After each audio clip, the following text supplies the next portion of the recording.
afternoon. So in last week's class, we were investigating pung, lots of different types of pung. Started with naturally arising pung and then augmenting pung and looking at different flavors of pung, the lateral ward off, the what's normally thought of as ward off, or the kind of a classical yang family pung, yang style pung, the parting of the wild horse's mane, diagonal flying, and we investigated some of those movements, and then we didn't investigate a great deal, but I mentioned, I think, about cloud hands being also in that kind of family of pung. So the two basic states of the whole body are, the first is pung and the second is an. It's said that all Tai Chi contains pung. So it starts with that sense of how we settle into the feet, how the body organizes itself from the feet, ankles, knees, and hips, supporting the center, and everything about the whole body, but normally we think of the body above it, above the center, softening, releasing, emptying, and connecting with the center, or dantian. If we start by simply bringing the feet roughly parallel and about shoulder width, and shoulder width is relatively specific. Obviously, different people have got different widths of shoulders. And so we're not saying you have to be on the outside edge of however big your arms or shoulders are. It's actually kind of relating the bone of the femur and the socket to the shoulder width. So when we have our feet hip width, the middle part of our foot, just in front of the ankle, lines up more or less with the hip socket, the actual ball, the middle of the ball and socket joint, the acetabulum and the femoral head, and that's hip width. When we come wider, it's how the humerus and the socket, where that sits into the middle part of that joint in there, how that lines up with the middle of the feet. And then we can approximately have shoulder width plus 1 foot width. And if you have, I happen to have floorboards on here, which are almost exactly the width of my feet. And then shoulder width plus 2 foot widths. These are all variations on horse stance or riding horse stance, when the feet are outwards and parallel. And horse stance can get much wider, but then you start almost straddling the 2 points, whereas up to about shoulder width plus 2 foot widths, we also have our arrangement where we can work our way through what we describe as the natural hip tract. So my hip is over the middle of the foot, and then I can bring my other hip over the middle of the foot. If I go a little bit further, I can get my hip to be over the foot, but it's a bit of a strain to have to reach over there. And so those are our basic widths, just as a revision. So when we're standing with our feet about shoulder width apart, that keeps the hips just very slightly opened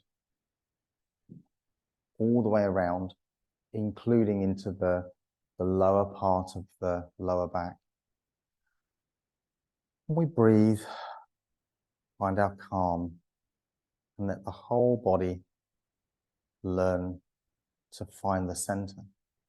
At the same time, the feet, ankles, knees, hips are releasing to figure out how to support the center, so then the center can connect with the ground, that kind of line of gravity through the body that divides through the hips and finds the earth through the soles of the feet. So our naturally arising pung kind of comes about from just letting go into the structure, letting go into the earth, and the body's starting to open up. When the arms are opening up, there's the sequence of, which is the natural sequence of how we move. And I'll describe it in the arms of how the wrist releases first, can be supported by the elbow can be supported by the shoulder. And this is that feeling of pung, or experience of pung. If I then let that go, I let the shoulder go, I let the elbow go, and I let the wrist go, like the wrist is dropping under the still points of the fingertips. That's arm. And that's just if I just let that go to begin with until it settles, that's naturally arising arm, and then to press more deeply into that until I can find where that structure finds its naturalness without kind of pulling the fingers back, without becoming stiff. So like at the beginning of many Tai Chi forms or Qigong forms, the arms can rise and press down. So the first part is just discovering the naturally arising pung. The second part is augmenting that, the releasing, and then dropping into naturally arising an, and then there's the pressing. So the release finds a neutral place from which we can begin to open up into the fullness of pung. The release finds a neutral place, settles into natural an, and then presses. Release, neutral place, natural pung arising, augmenting that or supporting that,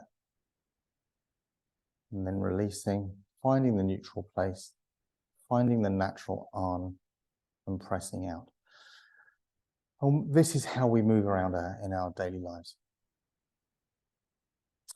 When we're looking at the Tai Chi forms, and I'm going to be describing movements from the traditional form, often known as the long form, or sometimes by however you count it. So we know it as the 108, but it can be numbered in many different ways. So it can be called the 83, 85, 88, 95, 103, 125, 150. But actually reading the choreographic sequence of those forms, however, whatever it's numbered, it turns out to be the same choreography, just the numbering changes a little.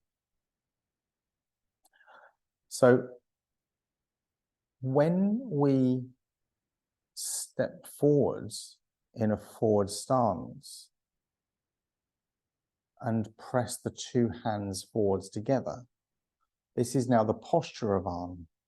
So it's the posture in the Tai Chi form that clearly exhibits the idea of an. When we were looking at pung, we have a posture also sitting on the front leg. On the other hand, wherever it needs to do to support this idea of pung. And then I can release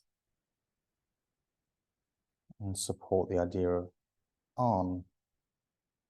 An very frequently gets translated as push, to push something, because that seems to be the effect, is that you're pushing something away.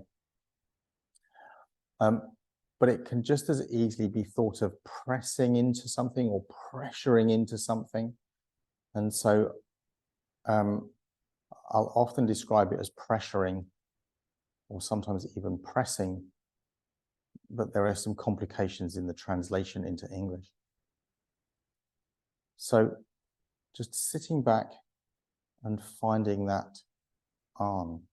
If I come sideways onto you, we can think of through the stance that there's a midpoint of the stance, an end of the stance, a midpoint of the stance, and an end of the stance. In feet parallel, this would be the Tai Yang, completing the stance, Tai Yin in the middle of the stance, Tai Yang on the other part of the stance. In the forward stance, we have the same idea. So settling to Tai Yin, everything's in the middle, gathering Yin to express the Yang, gathering to express, gathering to express. So we can just sit back and press forwards. And you can spend many happy hours just in these kind of Qigong-like movements, taking out one move of the form and training it over and over again as single form practice. I'll do this towards you once more. And here, facing towards you, I have my left foot forwards. When I was facing to the side, I had my right foot forwards. So these movements can be practiced over and over again with either foot forwards. But as we'll discover later, that changes something in particular.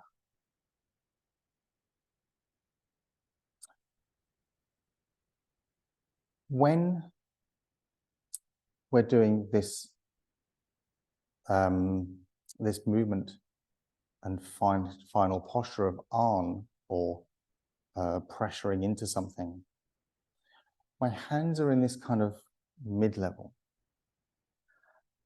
At the beginning of the form, the two hands are pressing down, but now they're both in this lower level.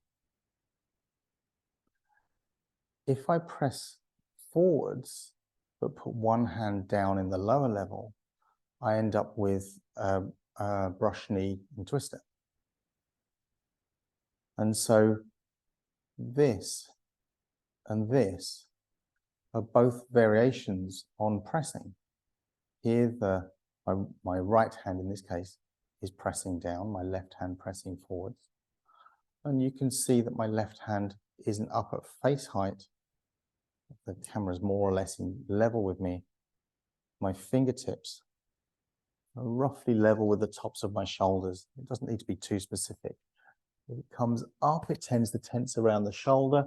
If it's too low, it tends to collapse a little bit around the shoulder. And so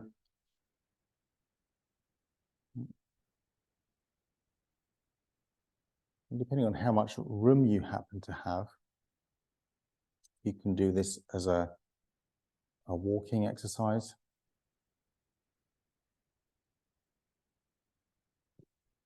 Which can also be done much like in the 24 form, sitting back, opening out, turning, sitting back, opening out, turning. In the traditional form, the sitting back is quite minimal. So in the 24, it's a sitting all the way back to turn out the hip and then shifting. In the 108, it's just a kind of softening of the hips enough to turn, but on a weighted leg. Soften the hips to turn. So you kind of have to firm up a little around the thigh, open out the hip, turning the toe out. There's a little bit of, not stiffening, supporting of the knee to make sure that you can turn on a weighted leg, but not having any twisting in the knee. So in terms of the two types of An we have now frequently described as push, the two hands pressing forwards, brush knee and twist step. It's often described as brush knee and push because that's what it looks like. Here we have one hand pressing forwards and one hand pressing down. So just being able to interchange between these two movements. Two hands pressing forwards, one hand pressing down, one hand pressing forwards. When we do the brush knee one, it can cause a particular error. And that's this. When the two hands are up at my chest height, they're nice and even. They're matching. When I put my right hand down on this case, it's like this space here on this right side can sometimes get the upper body, the shoulders or chest to just turn a little bit. But if I put my right hand up here now, I can see just how much I've actually twisted out of the structure. So here, everything with the palms matching each other is very square on to the direction that I'm pushing. When the hand goes down to press down with the one hand pressing forwards, it's very important to not twist in the upper body, which not only pulls the right hand back, but twists through the back, the shoulders, the chest. And it's quite a common error, but we want to keep things very, very square to the front, or very carefully matched. And it doesn't matter which leg we have forwards. We can, in the traditional form, the brush knee is done with both the left and the right leg forwards. Whether we're now pushing with the two hands or pushing with the one hand and the other hand pressing down. And so we can check how square forwards or have we twisted out of shape. But at any point in brush knee twist step, just bring the other hand up and seeing how well matched they are, or if there's any twisting in the body. That should make sense so far. If we can have our hands in this lower level, and we can have our hands in the middle level, we can also have our hands in the upper level, kind of around head face height. We're used to being able to do this in movements like white crane, as well as in fan through the back.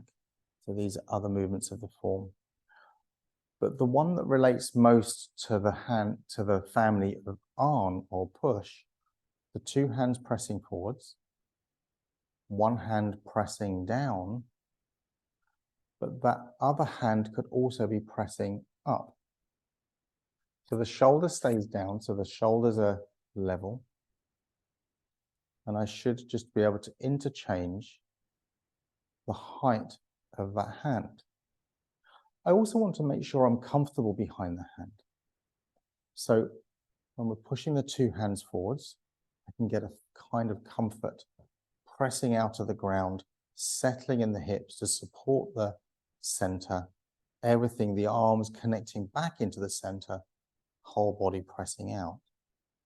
And if I just put my hand down and do nothing else, I might then want to just make a little adjustment for comfort. Make sure that I can breathe and breathe easily. Hand back to the middle. There might be some small shuffling. When the hand goes up, remember that this is still square to the front, because that inclination to turn and over-rotate in the body and chest and shoulders can also happen not only when the hand goes down, but when the hand goes up as well. You can test also when the hands are level here, in arm here, Fair Maiden works the shuttles, and in brush knee and twist step.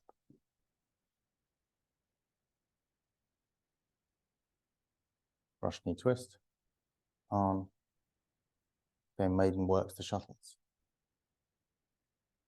There's no undue twisting. Everything is very clearly square to the front. That's where the integrity of the whole structure remains intact.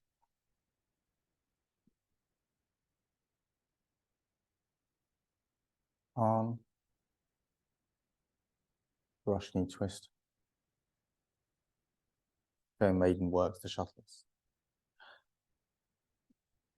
You can practice these three movements completely interchangeably. So I can do fair maiden, step on, sink back, brush knee, change the feet,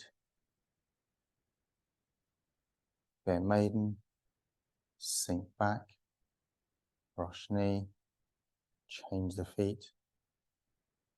And so you can do these like a little laboratory, a Qigong-like study of these movements. How you move in between is much less important than kind of finishing off squarely at the end without any over-rotation. Being calm, the center supported from the feet, the body and arms connecting with the center.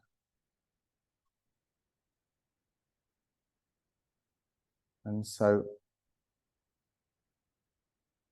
I'm doing really nothing special in my stepping, aside from setting up every time in a natural forward stance, as if the feet are parallel, one toe out to 45 degrees, keeping that width of stance, other foot forwards to support fair maiden, on, and brush knee. Traditionally, single form posture is considered a very good way to improve Tai Chi quickly. The choreography, the long choreography, was often considered less important to begin with than simply knowing a few moves and doing them well.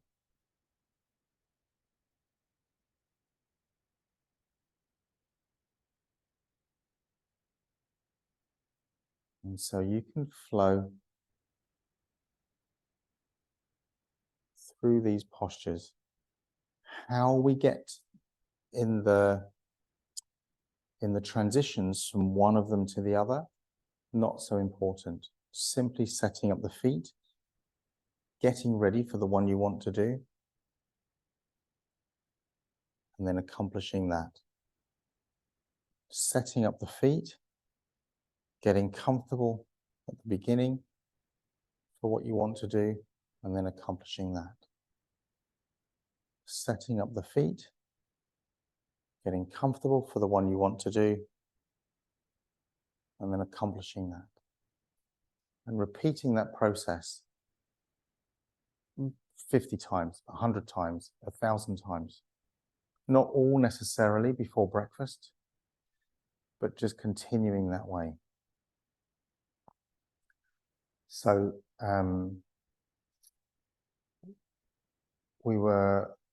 last week we were looking at Pung and looking at how do we accomplish that in our Pung family. Quick bit of revision. Our Pung family can be the natural Pung that we know from our form.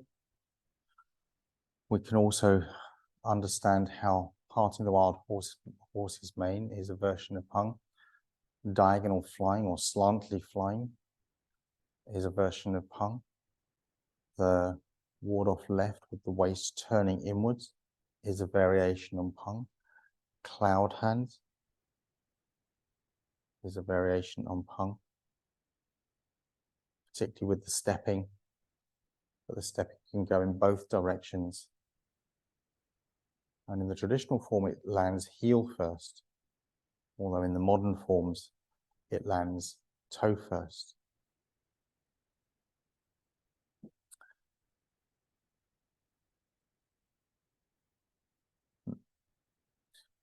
There is another move in the Arn family which is the apparent close and turn to push.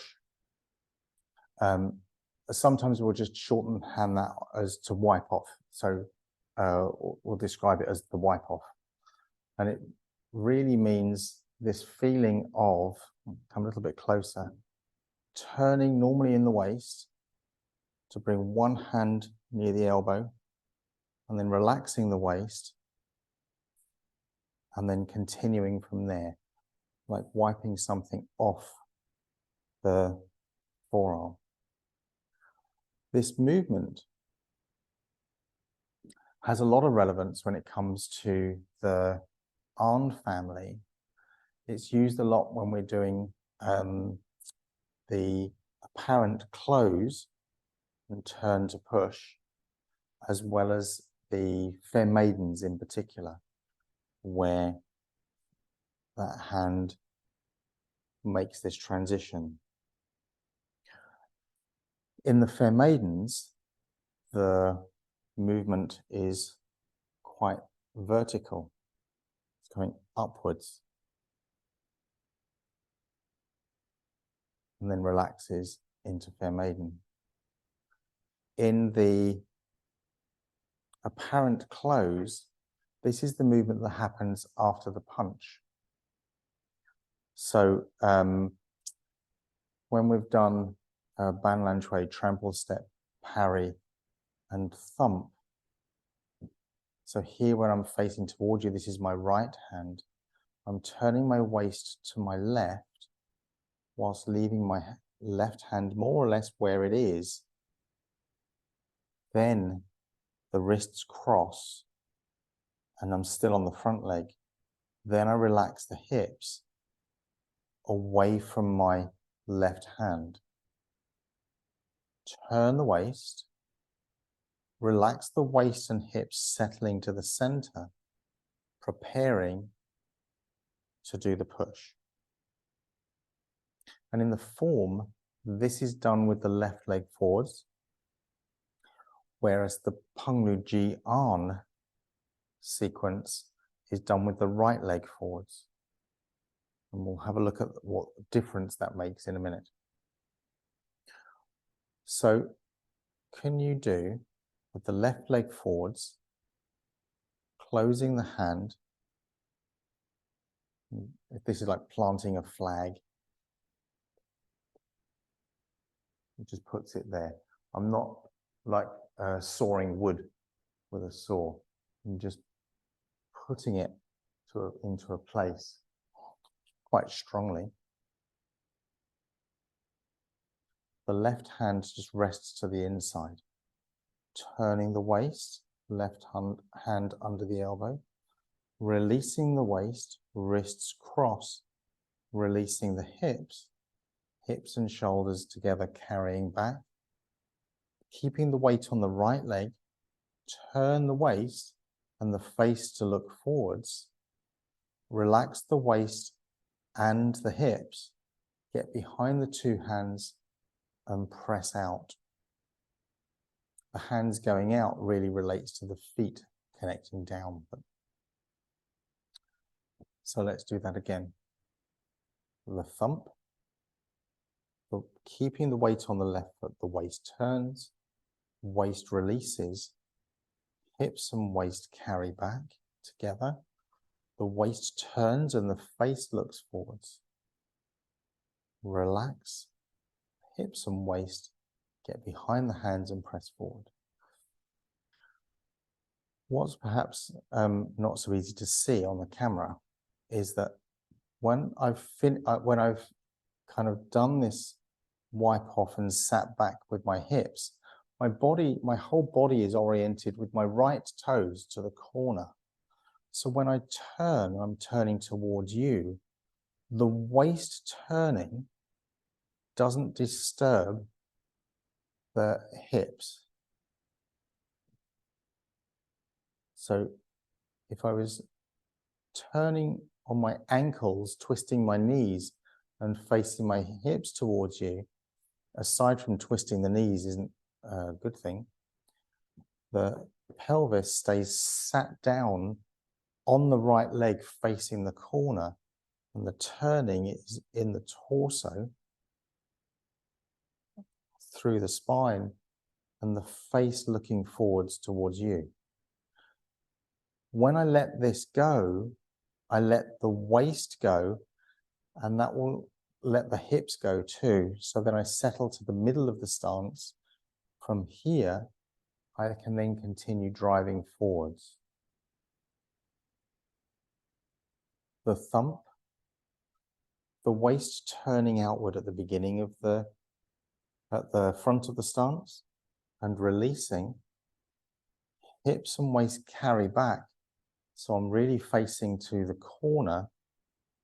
The waist turns, face looks along the hall, to the front, release to the center, and now the hips and waist are together and the drive is forwards.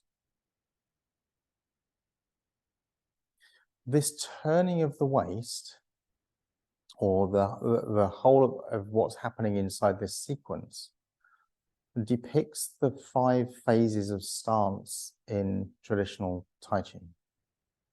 So all Tai Chi fits 13 powers theory. And the 5 phases, the advance, retreat, gaze, look, and settle, are the 5 movements that we actually go through in the stance and waist structure in this movement. When I'm at the front, that would be the advance from here. And so that's our starting point. Once I have set this up with the wrists crossed, the first part is relaxing my right hip, but I'm not really pulling away from my front leg, my left leg. Relax the right hip, and that will start to carry the right hand back with you. Then I continue all the way back to the right leg, leaving my left wrist where it was. So again, the waist turns and releases, and my right arm gets carried with me. My left arm is left there. So it's moving relative to me, and my right arm is carried with me. So we can discuss this movement in the context of relative left arm and carried right arm movement. When I turn the waist, I'm carrying both into place. Release the waist and hips, and that's central settling, and then forwards. So we have, from the wrist cross position, retreating as I let go in the right hip, gazing as I bring everything to stand on the right foot, looking as the waist turns and facing forwards, settling,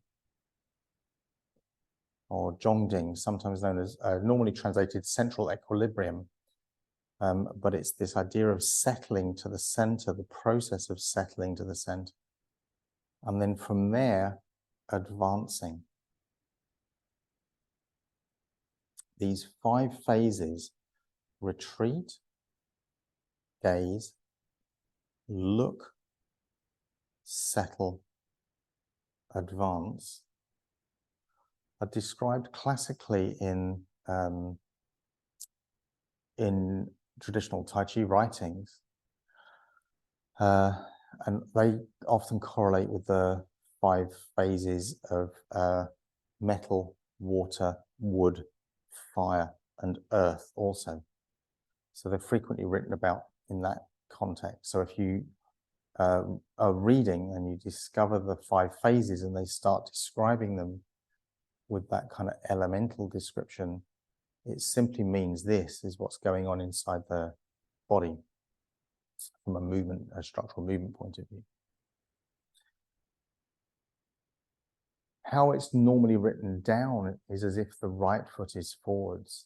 So sometimes it's written down as to retreat, to gaze left, to look right, Zhongding, central equilibrium, advance.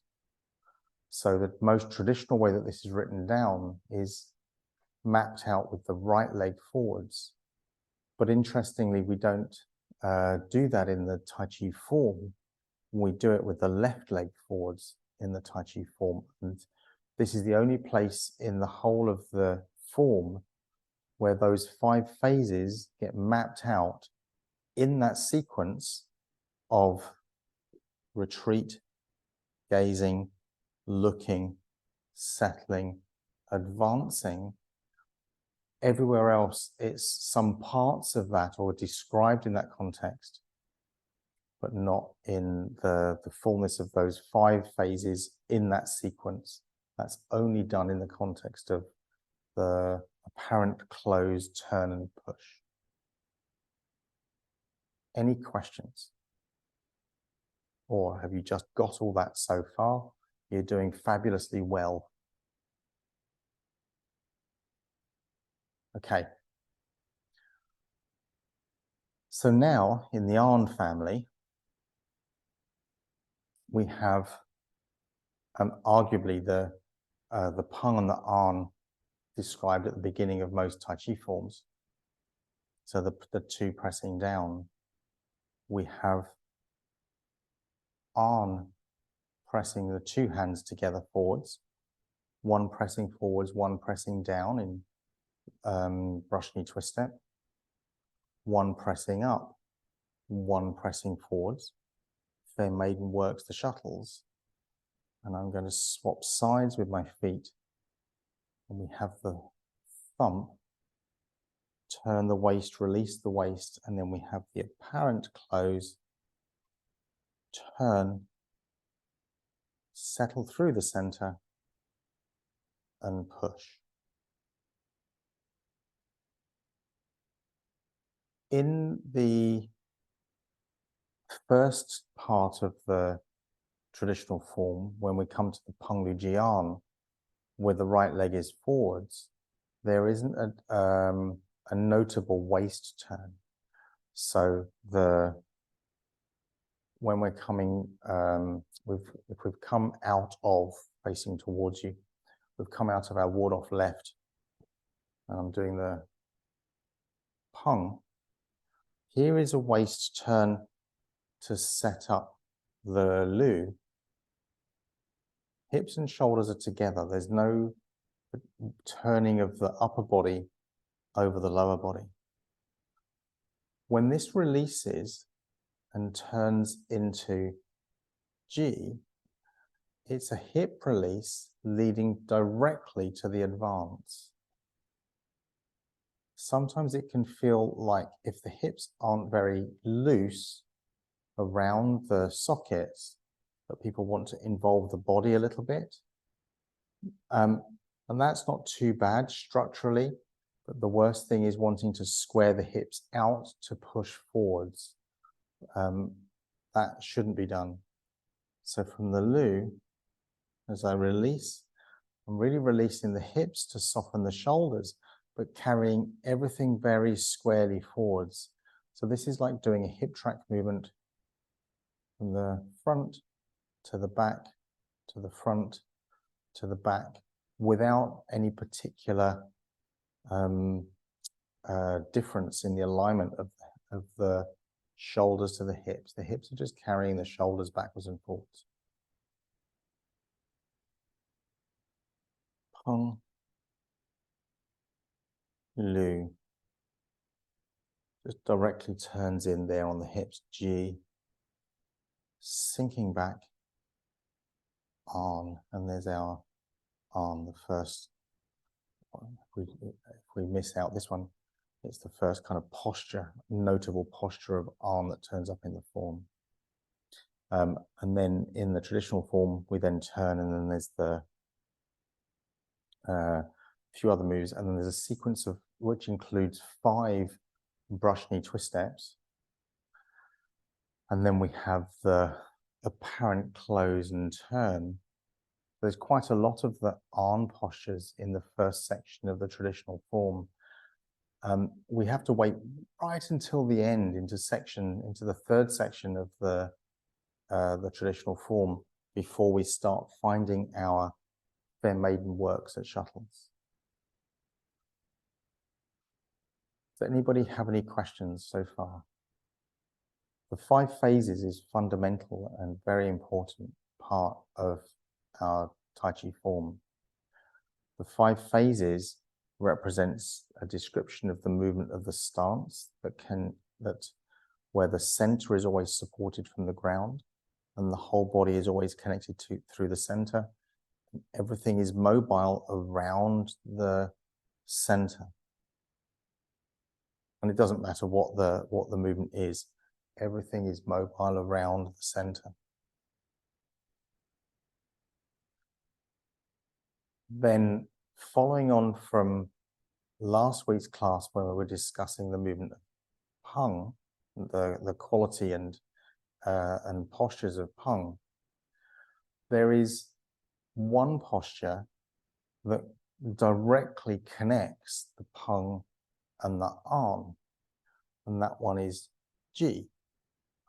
In Ji, I'll come a little closer to you, we can see that one hand is in Peng and the other hand is in An.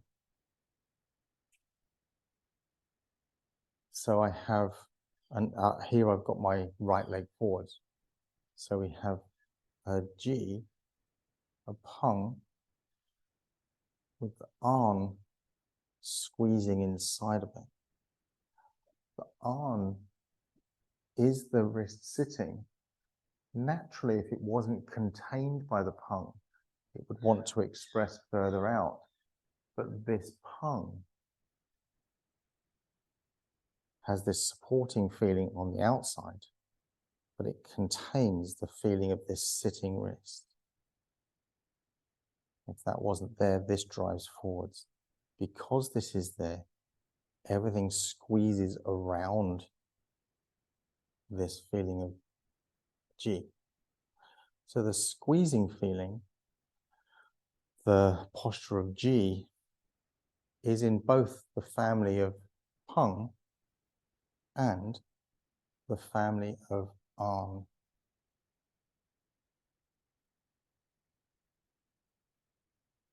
So I can think of it as an An, or I can think of it as a Peng that's supporting the An, or an An that's supporting the Peng.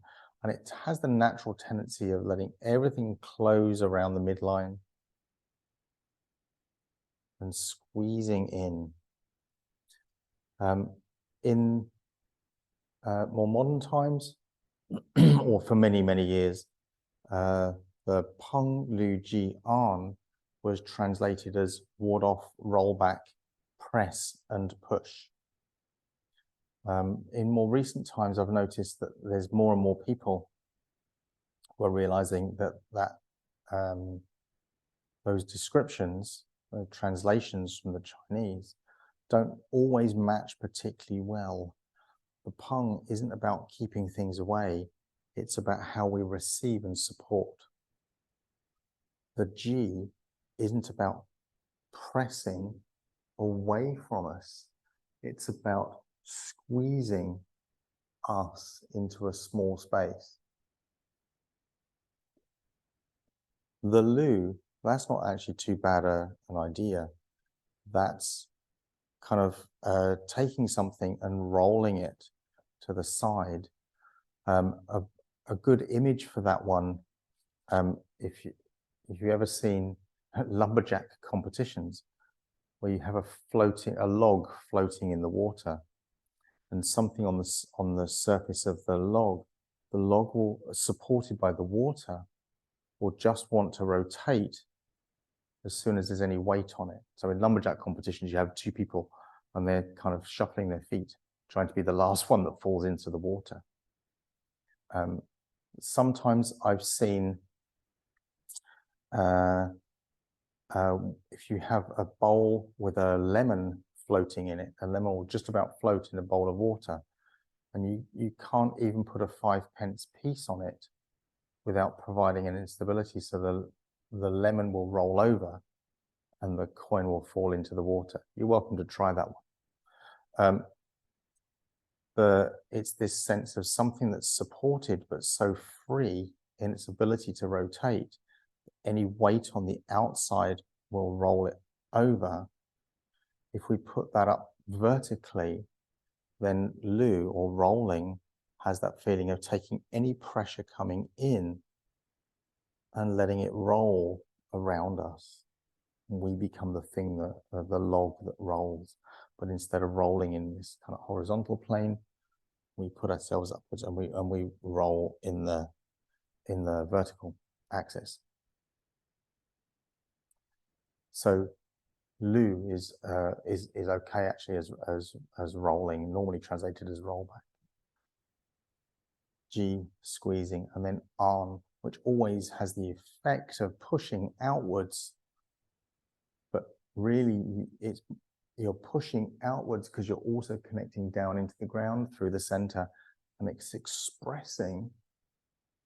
I think of it more like expressing from here rather than pushing to the open space in front. And then you can pay more attention to your center and to your grounding. So these are the postures that in our form that relate to the family of An. We find them in the An, the two hands pushing forwards. This really should be kind of called like lower An in some ways, but it's not. It's brushing and twisting. Fair maiden.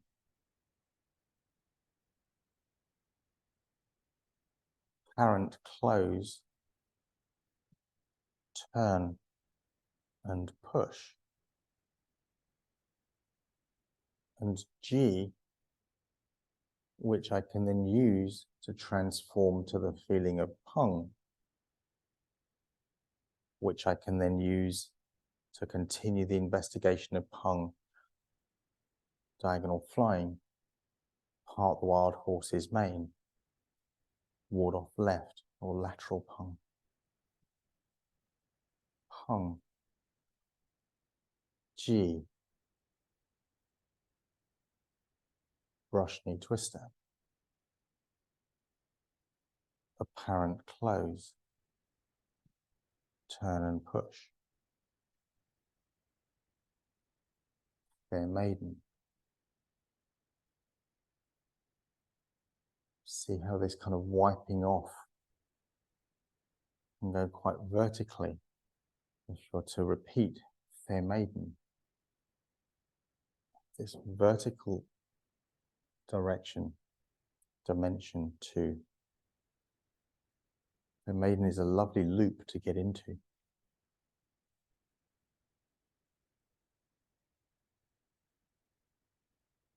Turn, push. Okay.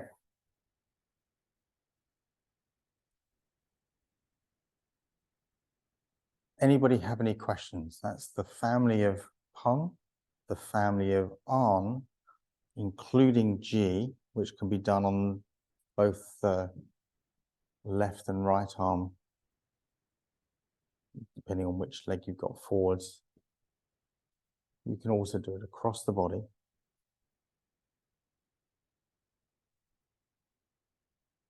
But generally speaking, G is done with the same arm, leg forwards. It's always measured as if from the Pung An version.